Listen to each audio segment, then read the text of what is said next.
quarantine support team. Welcome, Michelle, to this group. As always, I'm also here with Dr. Spencer Gregg, Director of our Student Health Center, and with Provost John Zomchik. Today, we're going to talk about three things: vaccines. We'll go over the data from this week, including our first set of community saliva testing results. And third, then Michelle is going to talk with us about isolation and quarantine support for our students. Now, before we get started, first, I want to thank our students, along with our faculty and staff, for wearing your masks. I was out and about campus, I was in the library, and I was so excited with what I saw. Everybody had their masks on. We're seeing more and more people following the guidance, but it needs to be 100%. So please, everyone, keep masking up. I told the students I saw yesterday, when you see someone without a mask, just say to them, hey, buddy, where's your mask? Hey, I've got an extra one. Here's a mask. There's nothing wrong in doing that. And that's how we all help one another get through this and support each other. So let's talk about vaccines. A lot of conversation about vaccines, but also some confusion. So Dr. Gregg, you're joining us today. You're over at the Student Union, I think, aren't you? Yes. Where our staff is actually administering vaccines to some of the eligible folks in our campus community. So can you tell us about today's vaccine distribution? What are y'all doing? Who's getting it? How are we identifying who's eligible, and how are we contacting them? Yes, Chancellor, it's good to be with you again today. We are Thanks. really excited about this opportunity today. We've partnered with the Knox County Health Department to provide COVID vaccine on campus. And in accordance with the state of Tennessee's vaccine plan for phase-related and age-appropriate vaccine distribution, we had contacted departments across campus to put together a phase-related and age-appropriate list of faculty, staff, and students in training. And then from those lists, we contacted each eligible participant by directed email, advising them of today's opportunity and providing them with a link for sign-up. Today's vaccine event is limited to university-affiliated faculty, staff, and students in training that qualifies for phases 1A1 and 1A2 of the state's vaccination plan. These are individuals who are likely to have direct patient contact or contact with potentially infectious material during the course of their daily work or training activities.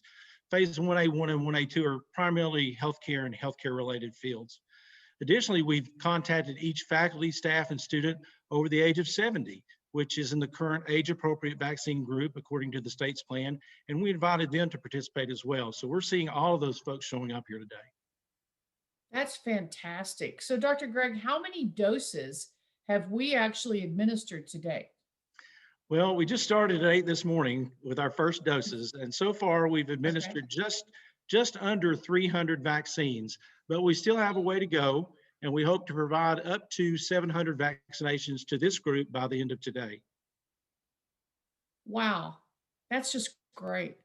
So one more question. What is our plan going forward as more of our employees become eligible to receive the vaccine? How are we working with the health department? Just how is that working? Well, since we're new at this mass COVID vaccination effort, as with everything COVID, our plans could change. But at this time, we're planning to take a similar approach with each subsequent phase and age group as we have with the event that we're currently holding here. Now, certainly, this is contingent on having vaccine available to distribute, and hopefully we'll soon see that availability increase. We also plan to coordinate some public-facing events, again in coordination with the Knox County Health Department, similar to what some of our local hospitals have been doing as well. And once we finalize those plans, we'll make that information publicly available. That is so good. It's so encouraging. The vaccine is the light at the end of the tunnel, it feels like. So thank you so much for that information, and we will continue to keep our campus community updated as we get additional guidance from state and local health officials on the vaccine distribution. So now let's go over today's data. So here's the data update. As of this morning, we had 103 active COVID-19 positive cases. 90 of them are students and 13 are employees. So that includes 8 new active cases just since yesterday. And you can see from those graphs the trend that's happening. And I'm just going to editorialize here a bit and say the trend we don't want to have happen is a steep spike like we had last September. So right now, let's talk about who's in quarantine and self-isolation. We now have 293 people in quarantine or self-isolation. Of those, 244 are students. And on this chart, what you see is the blue are students who are non-residential. That means they live off campus. And the green are students who live on campus. So from my eyesight, that looks like about 50-50 right now in isolation. And then the brown number or the gray number there is employees. Now we also have a new cluster. This is our third of the semester. And that is related to an off-campus gathering. It involves 10 positive cases and 6 close contacts. The original case was identified through our campus community saliva testing program. So, Dr. Gregg, I would say evidence the testing program is working. Our contact tracing team quickly worked to identify everyone who'd been exposed, and we greatly appreciate the students' cooperation. Because of their responsiveness, we were able to limit the exposure to others and stop the spread. This is exactly how our community testing program is supposed to work. And it's why it is so important that everyone participate. We now have community testing open to commuter students, those living off campus. So I encourage you all to take advantage of this. It helps you ensure that you and those around you are safe. And it helps the broader campus community as well, which we are responsible for. We don't want to be infecting the larger community. So, Dr. Gregg, I'm coming back to you again. Our cases are steadily climbing, which is not unexpected. Still, a rise in cases is never what we want to see. So, what is your reaction to these numbers I just put up there? Chancellor, while it's true this wasn't unexpected, it really remains an indicator that we've got to do a better job of avoiding exposure risks. It's still imperative that we focus on mask wearing, social distancing, and appropriate hand hygiene. Even for those who've had the vaccine, this guidance should still be followed. And we just can't overemphasize the need to, as much as possible, avoid social gatherings, especially where eating and drinking are occurring and health and safety guidance isn't being followed. That's still our most common exposure event. Okay. So the same reminders as last semester. We've just got to be on our toes.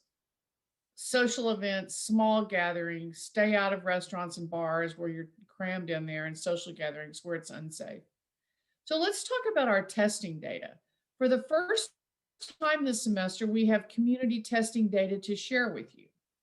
So last week, we collected 4,696 samples, and 4,566 of them were from residential students. So out of the 4,600, about 100 were non-residential.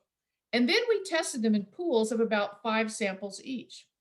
Out of the 954 pools, we identified 14 pools and 83 individuals who were referred for diagnostic testing. So let's go through that again. That might be kind of confusing. Let me remind you. We test the saliva in pools that are about 5 samples each. So we had, as you can see on that chart, we had 954 pools. And out of that, we identified 14 pools and 83 individuals that needed to have the nasal swab. Of those who were tested, we identified 12 positive individuals, 10 residential students, and 2 commuter students. Our overall participation rate for residential students was 71.2%. Our positivity rate across all of the 4,696 samples was 0.26. So that's a fourth of 1%, if I got my numbers right. So the row you're following there that I was talking from was January 30th, the totals. 12 positive diagnostic tests out of 4,696. So Dr. Greg, here I come back to you again. What is your impression of how the testing's gone so far? And what is your reaction to these numbers? Well, I'm certainly pleased with how testing, both in our community testing efforts and through the Student Health Center, have been going. We'd like to see the best possible participation rate. So we really want to encourage both our on-campus resident students and our commuter students to participate in the saliva testing program. Of course, we also have testing for students that are symptomatic and asymptomatic through the Student Health Center. Students who are asymptomatic can schedule an appointment through the patient portal, and those that are symptomatic can reach out to our telephone triage nurse on the telephone triage line. We'd like to see those individuals that are symptomatic for an evaluation before testing. And as a reminder, we still have the Everlywell at-home collection kits available for use by faculty, staff, and students. Those are available at the Student Health Center. You don't have to have an appointment to pick one up, and they're at no charge. So we really have ample testing opportunities for people to take advantage of, and we really encourage them to do that. Obviously, as more of us are back on campus now, our testing numbers have gone up, as have the number of positive test results. But we're really pleased with the results we're seeing so far, especially with our campus positivity rate being so low. We hope to continue seeing that stay as low as it is. Less is always best in that regard. Yeah, absolutely. Okay, so a second part of our data discussion this morning, that was about our testing and our positivity rates. I want to talk a bit about our metrics summary. Now, this is a more fully developed set of metrics than we had perhaps last fall that we're looking at to help us figure out where are we and where this virus is going. So let's look at our metrics summary, which is on this chart. As a reminder, this table includes all the indicators that we use to evaluate whether we need to tighten or ease temporary restrictions. There's no one indicator that would tell us that, but we look at all of them. So here on campus, our daily average for new cases over the last 7 days has been 9.6. This is down slightly over last week, where we saw about 10.4 new cases each day. We're also monitoring, so that's on campus. We're also monitoring, as that first row tells you, what's going on in Knox County. And we look at, right now, Knox County is 30 cases per 100,000 people. This is down 19% over last week. So that is saying in the county, we're doing better. That continues to be really good news for our community. Another thing we look at is the hospital ICU capacity.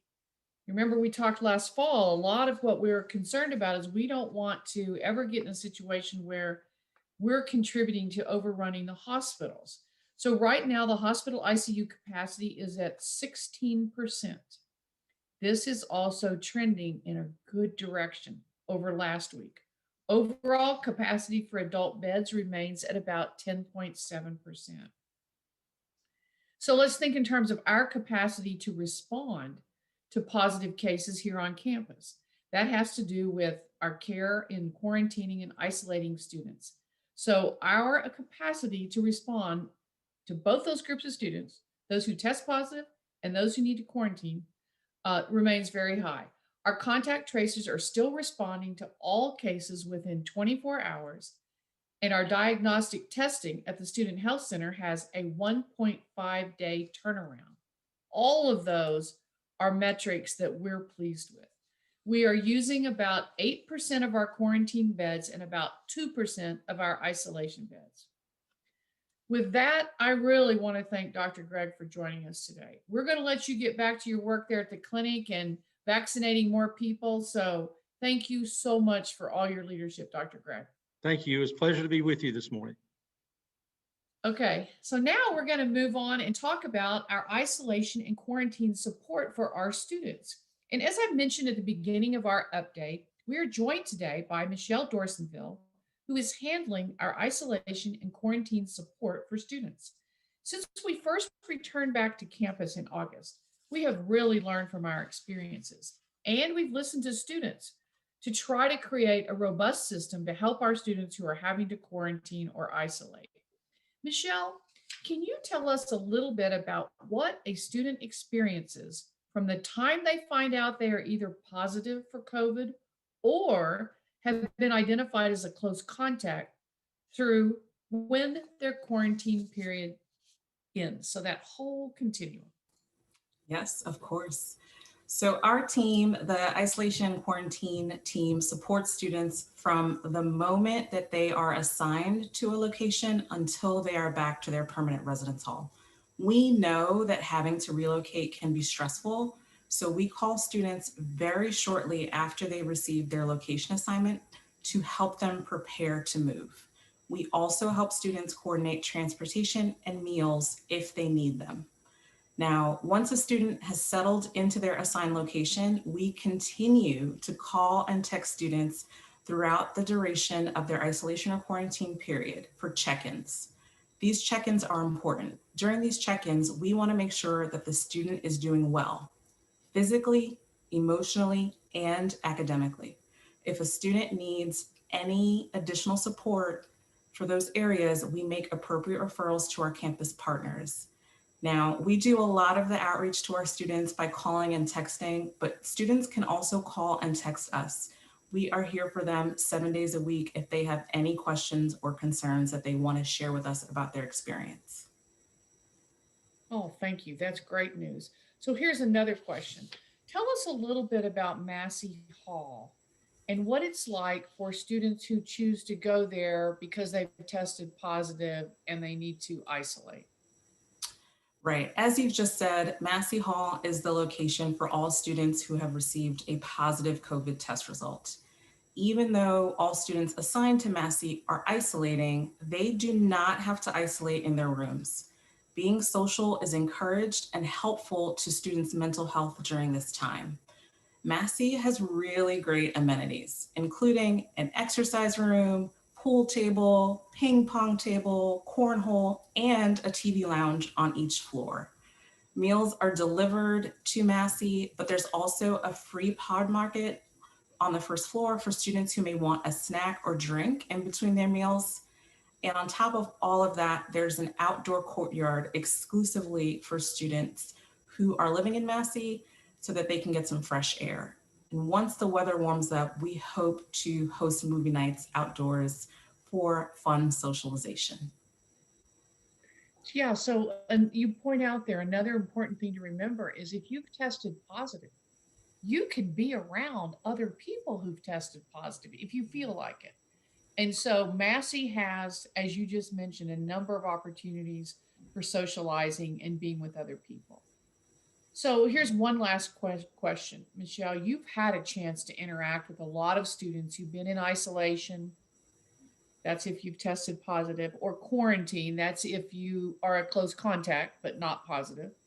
What do they tell you about their experiences? And what advice do you have for students who are entering quarantine? It's a great question. I would encourage all students who may find themselves entering quarantine or isolation to remember that it's a temporary situation. It can be stressful, but our students are resilient. They have developed stress coping skills, and those skills will help them get through quarantine. Remembering that it's a temporary situation helps make it a little bit more manageable. We've had students come out Good. of quarantine with unexpected benefits, such as making new friends, which is awesome. So even though it can be stressful, it's temporary and we're here to support them through it. Oh, that's great to know. So, as Michelle mentioned, academic support is a big part of the network of resources and the help that we provide to students in isolation and quarantine. As she mentioned, we call every day to see how students are doing, and that might be a point at which someone might say, well, I need some academic support. So, I'm going to switch to Dr. Zomchik, our provost. What does that academic support look like for students? Thank you, Chancellor. As Michelle was saying, we want to do everything that we can to help students socially, but also academically. So our Academic Success Center, our Student Success Center, gets notification from our isolation and quarantine team about the students who have to isolate or quarantine. And when they get that notice, they reach out to the students in order to provide support. Now, that same team will also let the students, faculty members know that those students have a legitimate excuse for not being in class. They don't reveal any personal information or private health information. They simply report that these students have a legitimate excuse for not being in class. Then what they do is our academic coaches reach out to the students and find out exactly what kind of help they might need while they're isolating. It could be help with developing effective study habits. And as Michelle was saying, they can accrue these benefits and carry them with them when they leave isolation or quarantine. They can get help managing their time. They can get help preparing for tests or other forms of assessment. So basically, we want to do all that we can to make sure that the students who are in isolation or quarantine have the support that they need. We know, just as Michelle was saying, that that situation can be stressful. So whatever we can do to help alleviate some of the academic stress, we're on it. We got a terrific team in our Student Success Center. But I also want to just sort of support and give a shout out to the Student Success Center, because the services that we provide, the kind of concierge services that we provide for those in isolation and quarantine, are available to all of our students. So whether you're isolating or not, reach out to us. We're here for you. We want you to succeed.